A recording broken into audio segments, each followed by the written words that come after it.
Hello hello hello hello. Light चलाई और half. Hello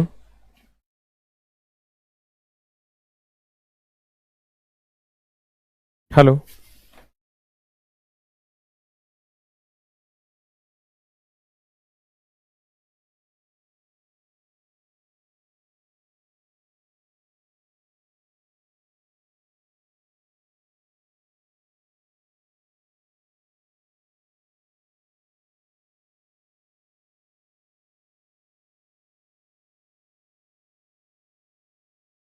हाँ हाँ।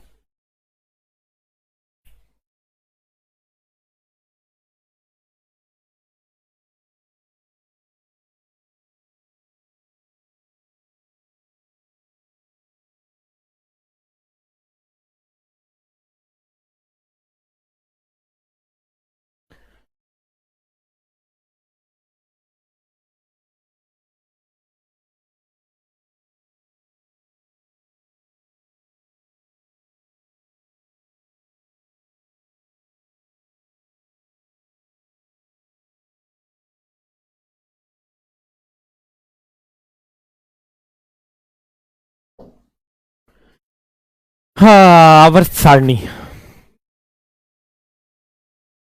Hello hello hello hello hello hello.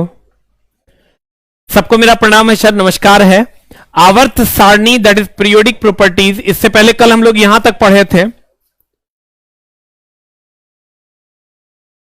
इसके बाद हम लोग चलते हैं सर आवर्त सारणी में कि आवर्त सारणी का मामला क्या है सर, थोड़ा सा समझने की जरूरत है। आप अगर आवर्त सारणी को जानते हैं तो गौर फरमाइएगा। यह है आवर्त सारणी। हमने कहा था कि इधर एकदम आराम से सर, बी पेशेंट, एकदम पेशेंस रखना है। इस साइड जो है ये धातु है, इस साइड वाला जो है ये अधातु है और ये धातु है। तो इसमें अधातु में इलेक्ट्रॉन त्यागने की क्षमता है कि ग्रहण करने की क्षमता है? तो हम कहेंगे सर कि अधातु इलेक्ट्रॉन ग्रहण करता है। ये अधातु जो है इसके बाह्यतम कक्षा में 5, 6, 7, 8 इलेक्ट्रॉन होता है। ये इलेक्ट्रॉन ग्रहण करता है और इलेक्ट्रॉन ग्रहण करके ये ऋण आयन बनाता है और धातु इलेक्ट्रॉन का त्याग करता है और ये त्याग करके धन आयन बनाता है। ध्यान दीजिएगा क्योंकि इसके बाह्यतम कक्षा में 1, 2, 3 इलेक्ट्रॉन होते हैं। अधातु इसके बाह्यतम कक्षा में 5, 6, 7 इलेक्ट्रॉन होता है, मेनली 8 भी होता है। कहते हैं धातु 1, 2, 3 इलेक्ट्रॉन होते हैं बाह्यतम कक्षा में, यह त्याग करता है और धन आयन बनाता है। अधातु यह ग्रहण करता है और ऋण आयन बनाता है। इसके बाह्यतम कक्षा में 5, 6, 7 इलेक्ट्रॉन होता है। तो जैसे ही मान लो ये गाय है और ये भाई मेरा भैंस है, तो जैसे ही आप गाय से भैंस की ओर मूव कीजिएगा, ये गाय से आप भैंस की ओर जैसे ही मूव कीजिएगा, यानी जैसे ही आप आवर्त सारणी में बाएं से दाएं की ओर जाइएगा, लेफ्ट टू राइट जाइएगा, और धात्विक गुण बढ़ेगा क्योंकि आप भैंस के तरफ जा रहे हैं तो भैंसत्व तो बढ़ेगा। जैसे ही आप सर इधर से इधर जाइएगा तो आप जैसे ही भैंस की तरफ जाइएगा भैंसत्व तो बढ़ेगा, यानी अधात्विक गुण बढ़ेगा, यानी ग्रहण करने की क्षमता बढ़ेगी और यानी विद्युत ऋणात्मकता बढ़ेगा। और जैसे ही आप दाएं से बाएं की ओर आइएगा, दाएं से बाएं की ओर आइएगा, विद्युत धनात्मकता बढ़ेगा और इलेक्ट्रॉन को त्याग करने की क्षमता बढ़ेगी और धातुई गुण बढ़ेगा जब इधर की ओर आइए। इधर जाइएगा अधातुई गुण बढ़ेगा, ग्रहण करने की क्षमता बढ़ेगी, ऋण आयन विद्युत ऋणात्मकता बढ़ेगी। अगर इधर की ओर आइएगा, इधर आइएगा तो विद्युत धनात्मकता बढ़ेगा। तो गौर फरमाइएगा, वही लाइंस हैं।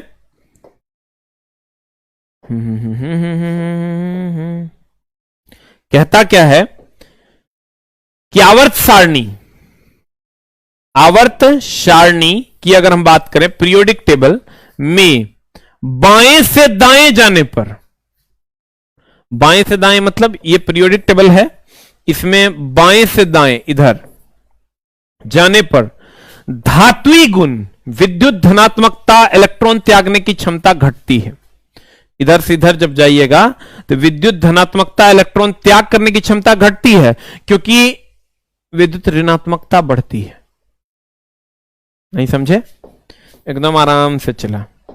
कहते हैं ये अगर हमारा पीरियोडिक टेबल है, इधर धातु है यानी विद्युत धनात्मक है,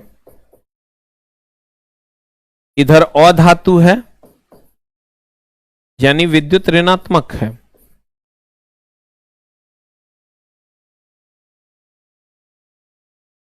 तो कहते हैं जब धातु से अधातु की ओर जाते हैं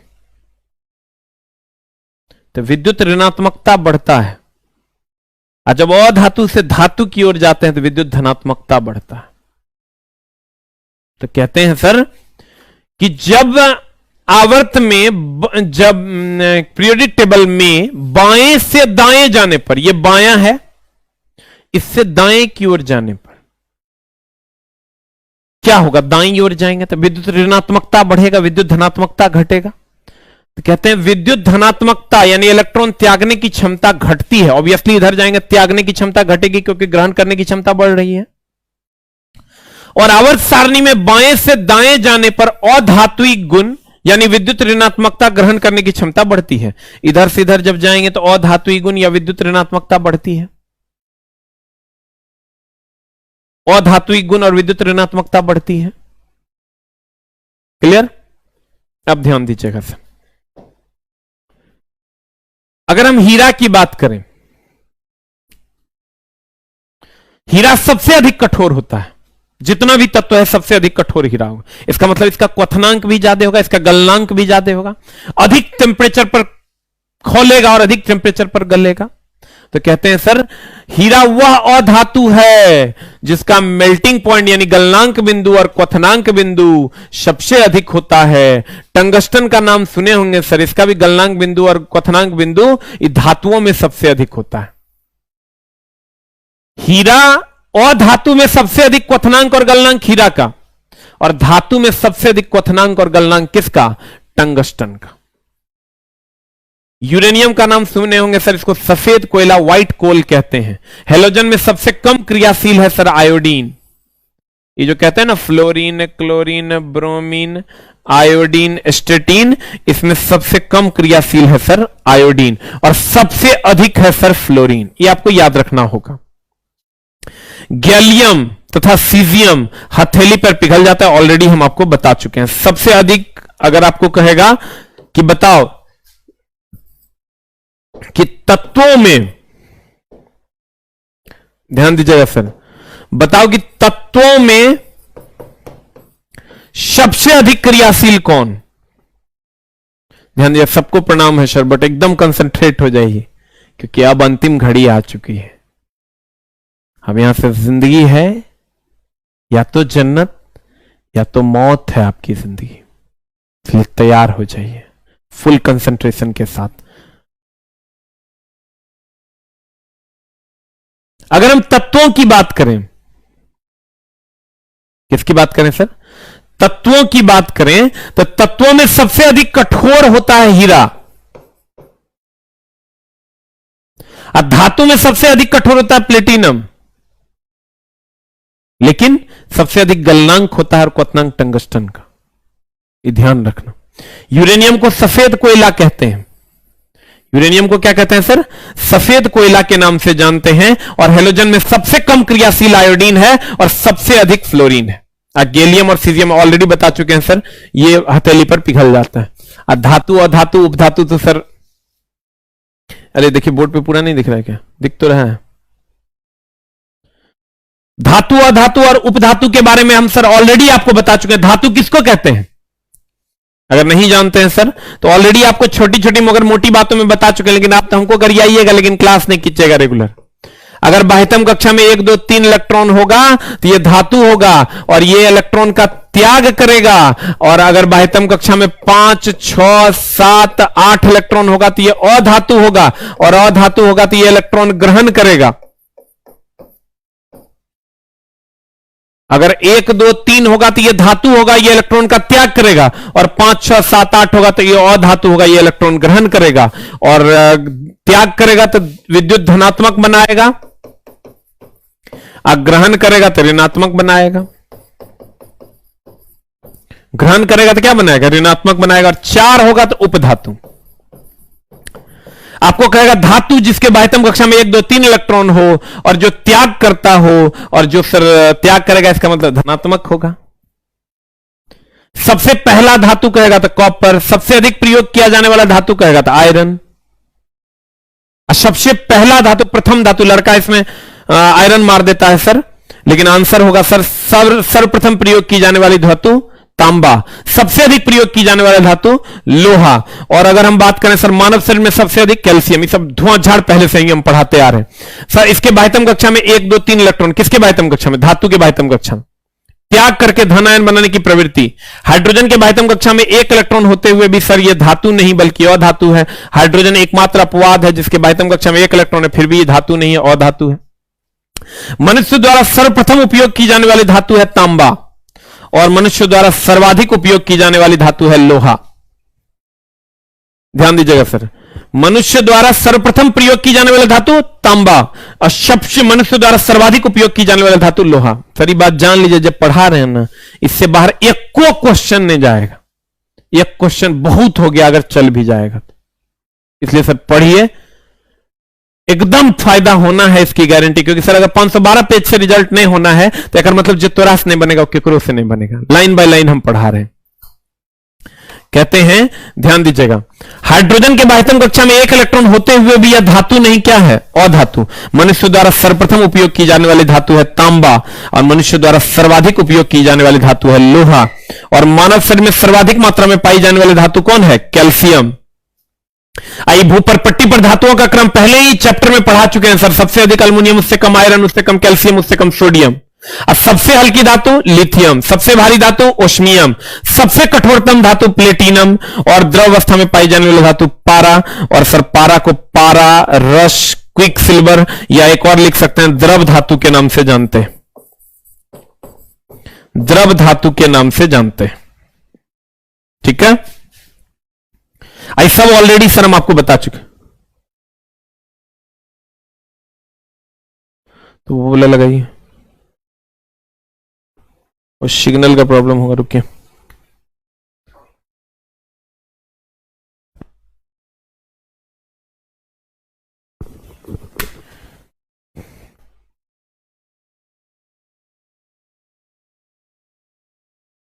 हेलो हेलो हेलो,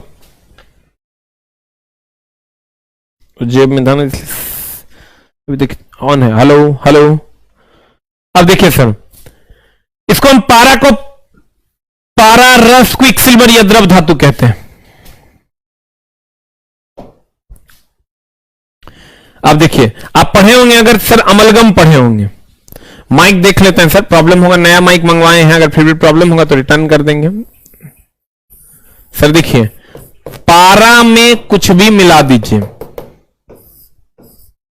कुछ भी मिला दीजिए,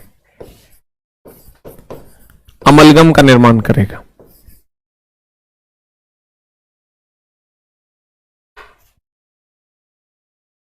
सर ध्यान दीजिएगा, पारा में कुछ भी मिला दीजिए, अमलगम का निर्माण करेगा। ये पारा है ना, इसमें कुछ भी मिला दीजिए, अमलगम बन जाएगा। इसका मतलब अमलगम में पारा का होना अनिवार्य है। 100 बार पूछा है। कहते हैं सर Hg किसी अन्य को अपने में घुलाकर अमलगम का निर्माण करता है, अमलगम में पारे का होना आवश्यक है। अमलगम में Hg अवश्य रूप से होता है। अब ध्यान देना, ये सब तुमको हम पढ़ा चुके हैं ऑलरेडी। कहते हैं मिट्टी के तेल में रखी जाने वाले धातु कौन कौन है? लिथियम, पोटेशियम, सोडियम, सीजियम यानी फर्स्ट ए। सोडियम पानी में तैरता है और यह जल से क्रिया करके हाइड्रोजन गैस मुक्त करता है, ऑलरेडी हम पढ़ा चुके हैं आपको। सोडियम मुलायम होता है, इसे चाकू से काटा जा सकता है, और सोडियम बेंजीन और इत्थर में घुलनशील होता है। धातुओं का घनत्व, अब देखिए सर, जितने भी धातु हैं उसका घनत्व उच्च होता है। धातु विद्युत का सुचालक है, एकमात्र धातु है जो विद्युत का कुचालक, वो है कौन? सीसा। ये ऑलरेडी आप जानते होंगे कि एकमात्र धातु है जो विद्युत का कुचालक है, और वो कौन है? सीसा। कहते हैं सर, माइक ठीक नहीं है, हा? बैटरी नहीं है।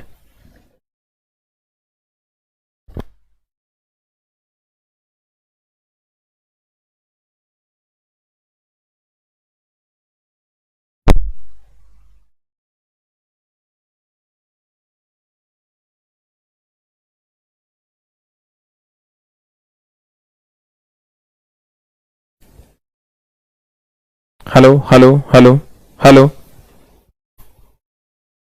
फिर भी नहीं ले रहा।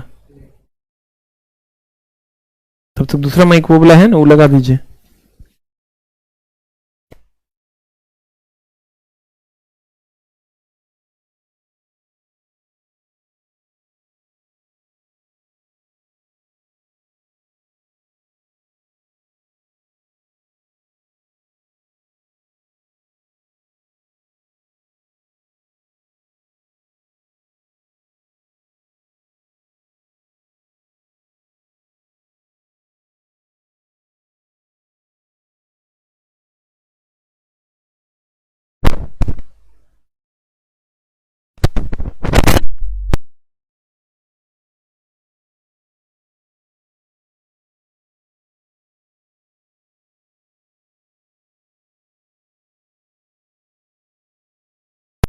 हेलो हेलो हेलो, यार माइक मंगवाए हैं समझो लगभग 19,000 में, कि अच्छा आवाज जाएगा। पता नहीं, चेक करवाते हैं सर।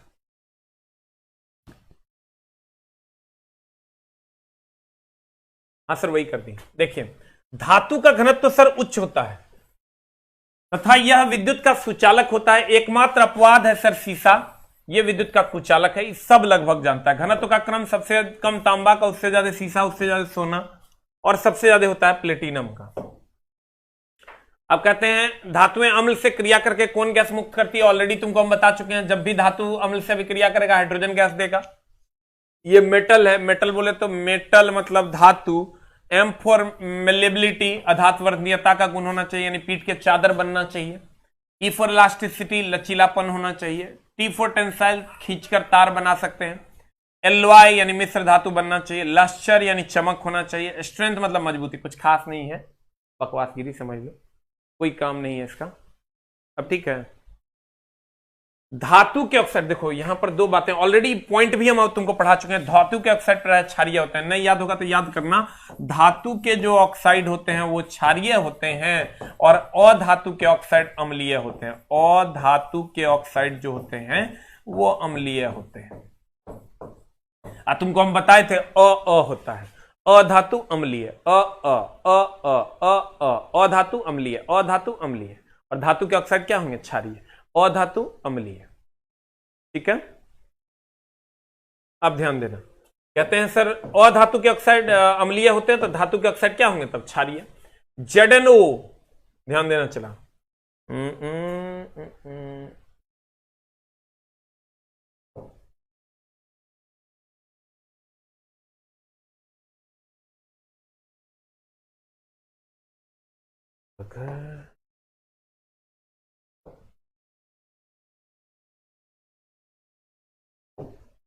ZnO का अगर आप नाम सुने होंगे सर, तो ZnO को हम फिलोसफर उल कहते हैं।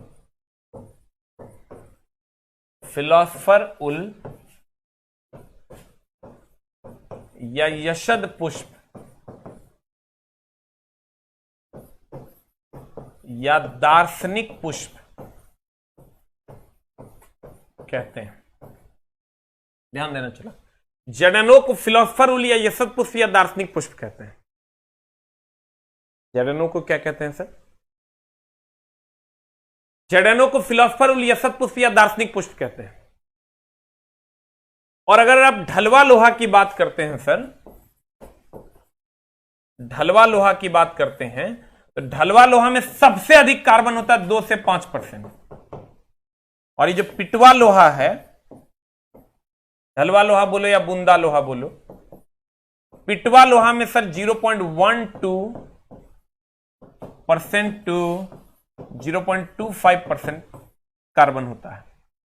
सबसे अधिक कार्बन ढलवा लोहा में होता है 2 से 5%, और पिटवा लोहा में सर 0.12 से 0.25% कार्बन होता है। ध्यान देना, ढलवा लोहा में सबसे अधिक पूछता है, सबसे अधिक कार्बन ढलवा लोहा में कितना? 2 से 5%, और पिटवा लोहा में 0.12 से 0.25%। वैसे तो बहुत सारा है कार्बन का परसेंटेज, लेकिन पूछता यही दोनों है। और जड़नों को फिलोसफर उल यशद पुष्प या दार्शनिक पुष्प के नाम से जाना जाता है। कहता है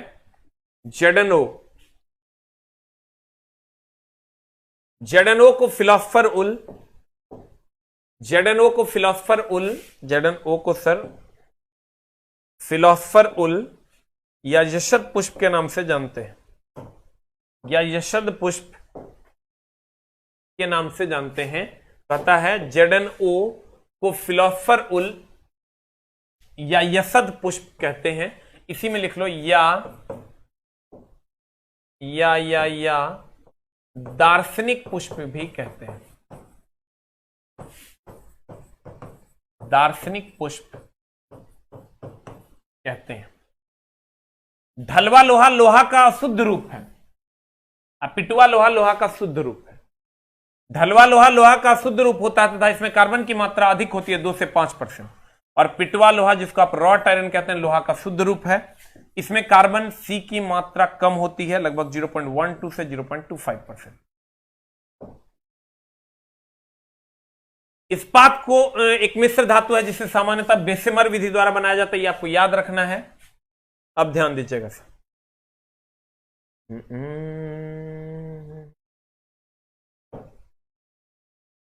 एक होता है सर स्टील को, आप स्टील ले लीजिए जिसको आप इस्पात कहते हैं, इसको सर आप गर्म कर दीजिए। जैसे मान लीजिए कि ये स्टील है, ये स्टील है sir, book out of stock हो गया है इसलिए नहीं मिल रहा है।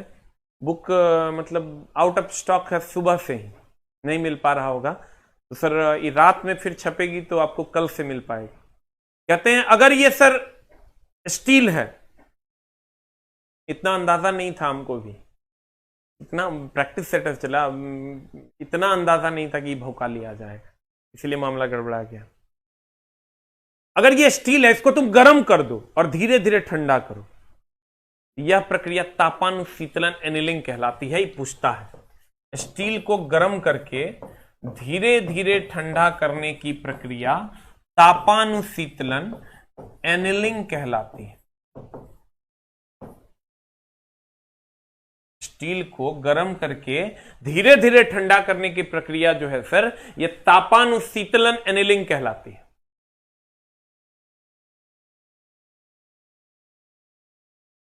और अगर स्टील में आपको कठोर बनाना है तो किसको मिलाते हैं सर? कार्बन को। स्टील में क्रोमियम की मात्रा होती है सर 11 से 15%। स्टील में जो क्रोमियम की मात्रा होती है वो 11 से 15% होती है। और कहते हैं स्टील को गर्म करके धीरे धीरे ठंडा करने की प्रक्रिया तापानुशीतलन कहलाती है। और स्टील में कार्बन की मात्रा, क्रोमियम की मात्रा 11 से 15% होती है। और स्टील को अगर आपको कठोर बनाना, ऑलरेडी हम आपको पढ़ा चुके हैं कि कार्बन उसमें मिलाया जाता है। कहता है, क्या कहता है? इस्पात एक मिश्र धातु है जिसे सामान्यतः बेसिमर विधि द्वारा बनाया जाता है। बेसिमर विधि क्या है ये आपको नहीं जानना है। स्टील को नरम बनाने की प्रक्रिया को तापानुशीतलन कहा जाता है। स्टील को अधिक कठोर बनाने के लिए उसमें कार्बन मिलाया जाता है। सब अनाधून पूछा जाता है कि स्टील को और अधिक कठोर बनाने के लिए क्या करते हैं, तो कहेंगे कार्बन मिला दिया जाता है। गर्म करके धीरे धीरे ठंडा करना तापानुशीतलन कहलाता है। स्टेनलेस स्टील में जंग नहीं लगता है क्योंकि इसमें क्रोमियम की मात्रा लगभग 11 से 15% होती है। इसमें क्रोमियम की मात्रा कितनी होती है सर? 11 से 15%। कहता है अधातु क्या है? तो अधातु जिसके बाह्यतम कक्षा में 5, 6, 7 इलेक्ट्रॉन होगा। अब 5, 6, 7 होगा तो ग्रहण करके 8 बना लेगा। धनात्मक की ऋणात्मक, तो ग्रहण कर रहा था ऋणात्मक। सभी अधातु विद्युत के कुचालक होते हैं, एकमात्र सुचालक है ग्रेफाइट। पढ़े होंगे सर आप। जितने भी अधातु हैं उसका घनत्व कम होता है और वो विद्युत के कुचालक होते हैं। कहता है अधातु दैट इज नॉन मेटल, यह इलेक्ट्रॉन ग्रहण करके ऋण आयन बनाता है। इसके बाह्यतम कक्षा में 5, 6, 7 इलेक्ट्रॉन होते हैं। ये प्राय ठोस तथा गैस दोनों अवस्था में होते हैं। एकमात्र अपवाद है द्रव अवस्था में होता है ब्रोमीन। ब्रोमीन द्रव अवस्था में पाया जाता है। कहता है ये प्राय ठोस और गैस अवस्था में पाए जाते हैं। ब्रोमीन एक अपवाद है जो द्रव अवस्था में पाया जाता है। क्लियर? कहते हैं ये प्राय ठोस अथवा गैस अवस्था में पाए जाते हैं। ब्रोमीन अपवाद है जो किस अवस्था में पाया जाता है? द्रव अवस्था में। जैसे सर जितने भी धातु हैं वो ठोस अवस्था में पाए जाते हैं। एकमात्र धातु है पारा जो द्रव अवस्था में पाया जाता है। कहते हैं सर ये विद्युत के कुचालक होते हैं। एकमात्र अपवाद है ग्रेफाइट जो सुचालक होते हैं। ये भंगुर होते हैं। अपवाद में ग्रेफाइट और आयोडीन। भंगुर मतलब सर चकनाचूर होने का गुण। अधातु का घनत्व और क्वथनांक तन्यता अधातु धातु से कम होता है। इसके ऑक्साइड अम्लीय होते हैं। अभी तुरंत बताए थे अधातु के ऑक्साइड अम्लीय अब आते हैं सर फास्फोरस पे। What is phosphorus? Sir phosphorus दो प्रकार का होता है। एक होता है श्वेत या पीला फास्फोरस और एक होता है सर लाल फास्फोरस। जैसे यहां भी हम सर दो पार्ट में बांट दिए। एक होता है श्वेत या पीला फास्फोरस, एक होता है लाल फास्फोरस। श्वेत फास्फोरस से सर पीला लौ के साथ जलता है, इसलिए इसको श्वेत या पीला फास्फोरस कहते हैं। अब ये हड्डी में पाया जाता है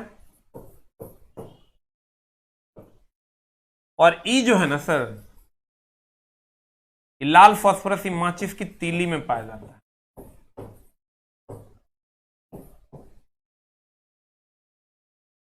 इस श्वेत या पीला फास्फोरस की अगर आप बात करोगे सर,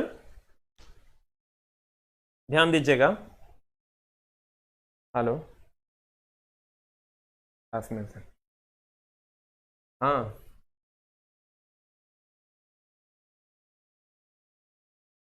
नहीं सर, आउट ऑफ स्टॉक,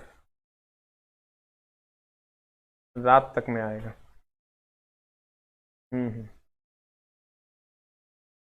हम सर जस्ट आपको कॉल करते हैं थोड़ा देर। अब देखिए सर, हमने कहा कि ये श्वेत या पीला फास्फोरस ये हड्डी में पाया जाता है, लाल फास्फोरस माचिस की तीली में। तो सर ये हड्डी जो है ना, ये श्वेत या पीला फास्फोरस ये 40 डिग्री सी पर स्वतः जलने लगता है। 40 डिग्री सेंटीग्रेड पर स्वतः ही जलने लगता है। आई जो लाल फास्फोरस है ये स्वतः नहीं जलता, इसीलिए तो माचिस की तीली में स्वतः आग नहीं लगता है, स्वतः नहीं जलता। ये 40 डिग्री सी पर स्वतः जलता है और ये लाल फास्फोरस स्वतः नहीं जलता। अब मामला क्या है सर कि अजीत जी ये 40 डिग्री सी पर स्वतः जलता थी, हड्डी में होता है, इसीलिए देखना शमशान घाट में जो हड्डी होता है उसमें ऑटोमेटिक आग लग जाता है। कितनों बारिश होगा ऑटोमेटिक आग लग जाए। तो लोग कहता है देखो फलनमा की आत्मा जल रहा है, इतना पानी हुआ तैयो आत्मा को शांति नहीं मिला, दुष्ट। प्रोग्राम में फास्फोरस है जो 40 डिग्री सेंटीग्रेड पर स्वतः जलने लगता है। मामला क्या है चला कि इसीलिए इसको अस्थायी फास्फोरस के नाम से जानते हैं, क्योंकि ये स्वतः जलने लगता है अपने आप, और ये एकदम अस्थायी है सर। ये अस्थायी फास्फोरस का उदाहरण, ये अस्थायी फास्फोरस है और ये अस्थायी फास्फोरस, ये स्वतः नहीं जलता। ठीक है, फिर से समझते हैं सर, गौर फरमाइएगा। क्या कहें चला, इतना ना लाइट कट जाता है, इन्वर्टर दो स्टूडियो है, लोड नहीं ले पाता है। अब एक इन्वर्टर लगाना, वो जनरेटर लगाना है, जनरेटर का 2.5 लाख रुपया है, कहां से लाएंगे उतना पैसा? मामला गड़बड़ा गया है, कभी जो है मामला धोखा दे देगा लगता है। देखिए श्वेत या तुम लोग कहेगा हाँ इतना तो आपके पास पैसा है तो ही है तो हु है, 150 तो बखेरा कर सकता है, लेकिन मामला तनी टाइट है। कहते फिर भी कोशिश करते हैं, मामला गड़बड़ा रहा है। 3 लाख रुपया आप सोचो जनरेटर का है, सीधा 3 लाख दे देना है तब आएगा। ऑफलाइन बहुत सारे बच्चे कमेंट्स करते हैं, ऑफलाइन का तो अभी आराम से घर में बैठ के पढ़ो। श्वेत या पीला फास्फोरस ये हड्डी में होता है, 40 डिग्री सेंटीग्रेड पर स्वतः जलता है, इसीलिए अस्थायी है। यह माचिस की तीली में यह स्वतः नहीं जलता, इसलिए स्थायी है।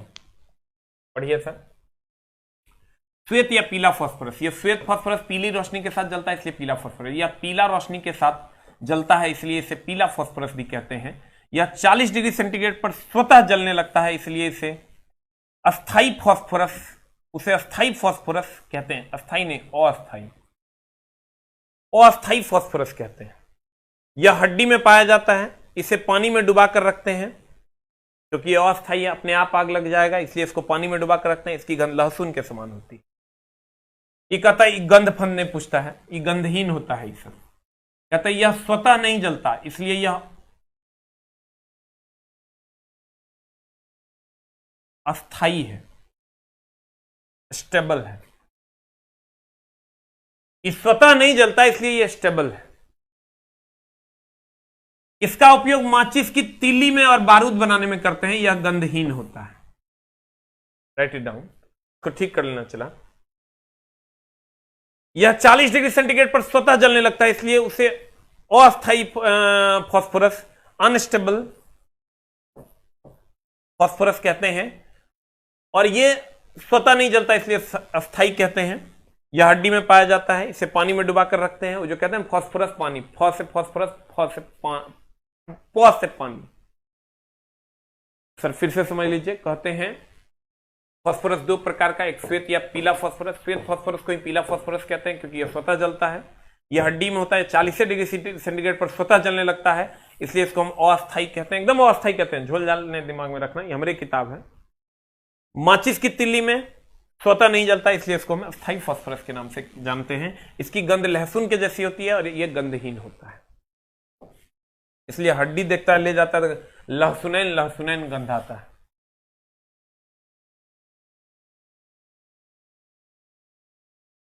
अब सर आप पढ़े होंगे, गंधक जानते हैं सर? सल्फर का बड़ा मामला है। सल्फर का सूत्र होता है एसेट, इसकी परमाणुकता 8 है। हम बोले थे गिन लेना है, वही परमाणुकता है। इसका उपयोग सर कहां कहां करते हैं? एक तो रबर के वल्कनीकरण में खूब पूछता है, रबर के वल्कनीकरण में, रबर के वल्कनीकरण में। और जब सल्फर मिला देते हैं सर तो रबर हार्ड हो जाता है, रबर हार्ड हो जाता है। रबर क्या हो जाता है सर? हार्ड हो जाता है।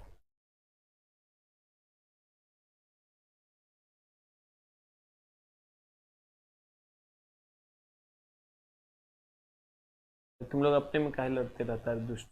पढ़ो अजीत, जब पढ़ाई करो तो अपना नंबर छोड़ना, हम कॉल कर लेंगे।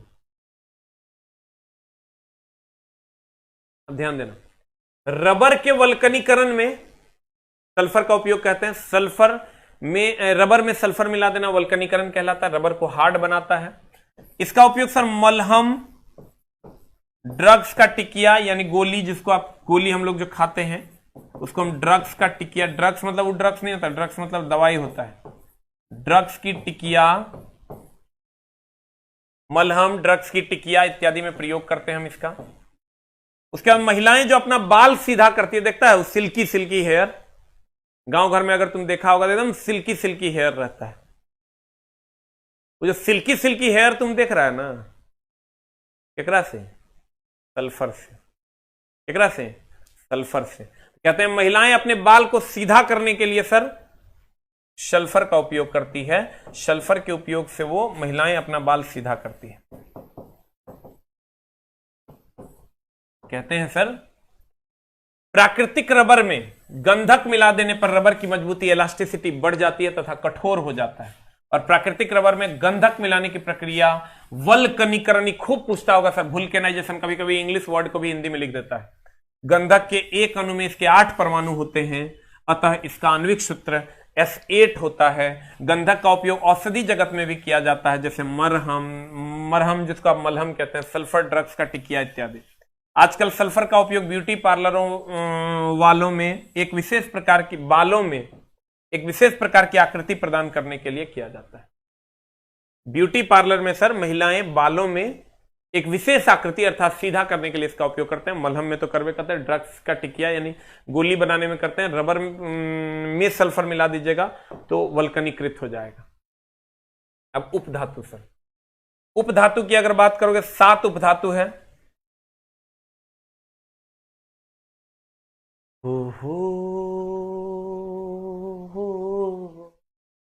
कहता है इसमें धातु तथा अधातु दोनों का गुण पाया जाता है, तो हम कहते हैं उपधातु। इसकी संख्या 7 है।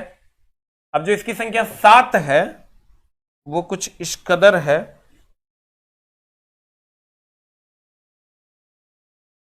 देखिए ये 7 सर उपधातु है। तो देखिए ये पहला आवर्त है, ये दूसरा है, ये तीसरा है, ये चौथा है, ये 5वां है, ये छठा है, ये 7वां। पहले आवर्त में सर एक भी उपधातु नहीं है। दूसरा आवर्त में देखिए ये वो है बोरोन। तीसरा आवर्त में अगर आप आइएगा, तीसरा आवर्त में भी ये वो है सिलिकॉन। चौथा आवर्त में आइएगा 2 है जर्मेनियम और आर्सेनिक। 5वां आवर्त में भी देखिए 2 है एंटीमनी और टेलुरिमिन। छठा आवर्त में भी देखिए ये वो है पोलिनियम। 7वां में नहीं है सर, वही यहां लिखा हुआ है।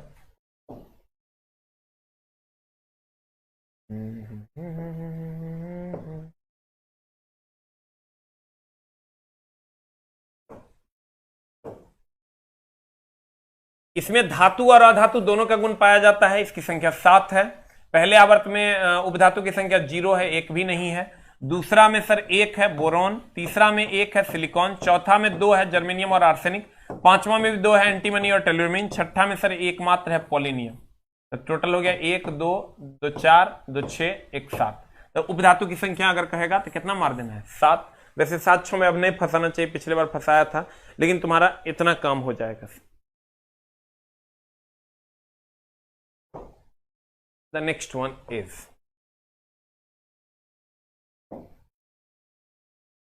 उपधातु की संख्या सर कितनी है? एकदम 7 में नहीं फंसाएगा, क्योंकि इस बार देखें हम नया जो क्वेश्चन आया है उसमें नहीं फंसाया है, सीधा 7 आंसर दिया है, इसलिए बहुत ज्यादा टेंशन नहीं लेना है। कहता उपधातु की संख्या कितनी है तो 7। पूछ लेगा चौथे आवर्त में कितना है तो 2। ध्यान में रखना पहला और 7वें में 0 0 है, और उसके बाद 1 2 2 2 फिर 1 है, तो इसको सर ध्यान में रखना होगा, तो मामला गड़बड़ हो जाएगा। उपधातु आवर्त सारणी में धातु और अधातु, देखिए सर इसी को सर हम लोग कहते हैं बॉर्डरलाइन तत्व। इसी को कहते हैं हम, ये इधर धातु है, इधर सर धातु है, इधर अधातु है। आई धातु और धातु के बीच में सर ये उपधातु है।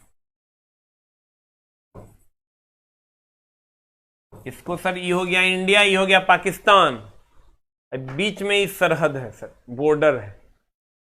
ये इंडिया, ये पाकिस्तान, ये बीच में बॉर्डर है, तो इसको हम उपधातु कहते हैं, और इसको हम बॉर्डर लाइन तत्व कहते हैं।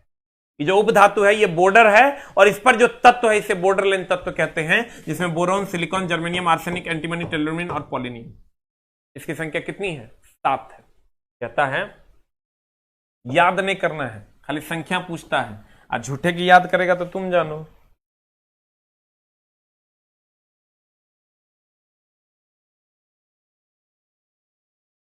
आ गया।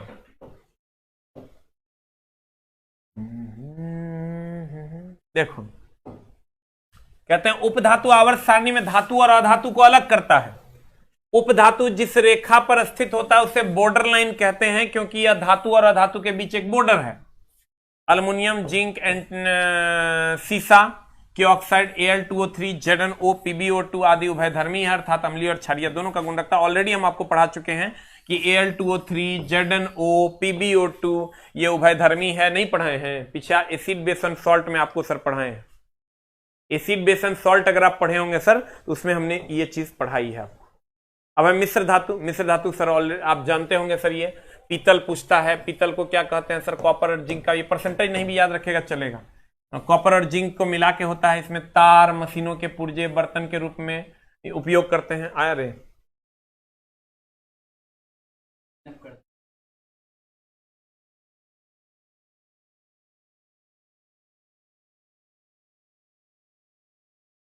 वो आया है।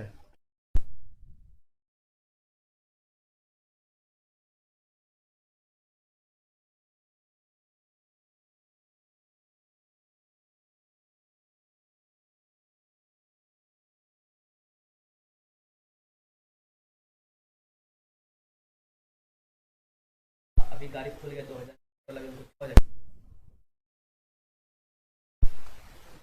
Hello hello hello. आइए सर हम कांसा की बात करते हैं। कॉपर और टीन है, कॉपर और टीन बर्तन की मूर्तियां ने कहता कांसा का बर्तन है।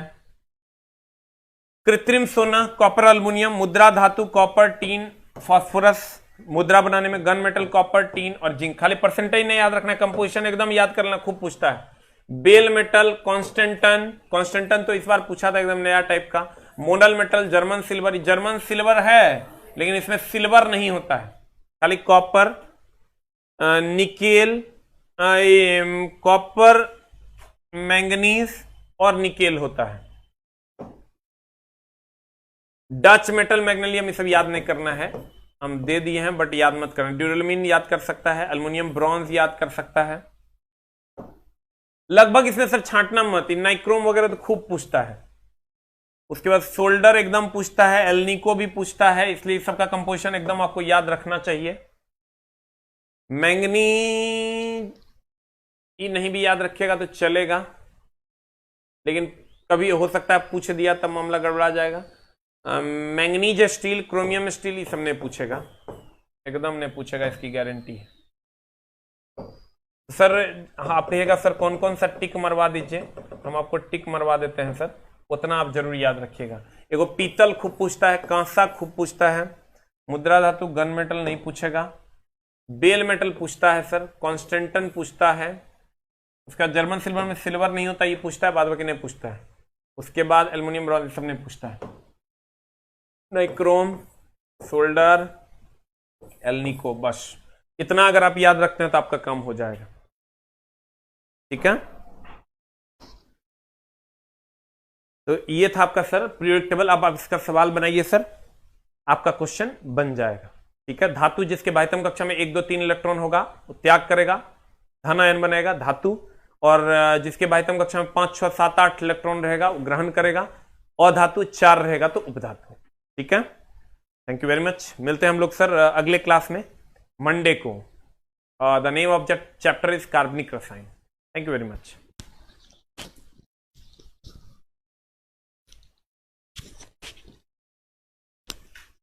और एक इंफॉर्मेशन है सर आप लोगों के लिए, जो भी बच्चे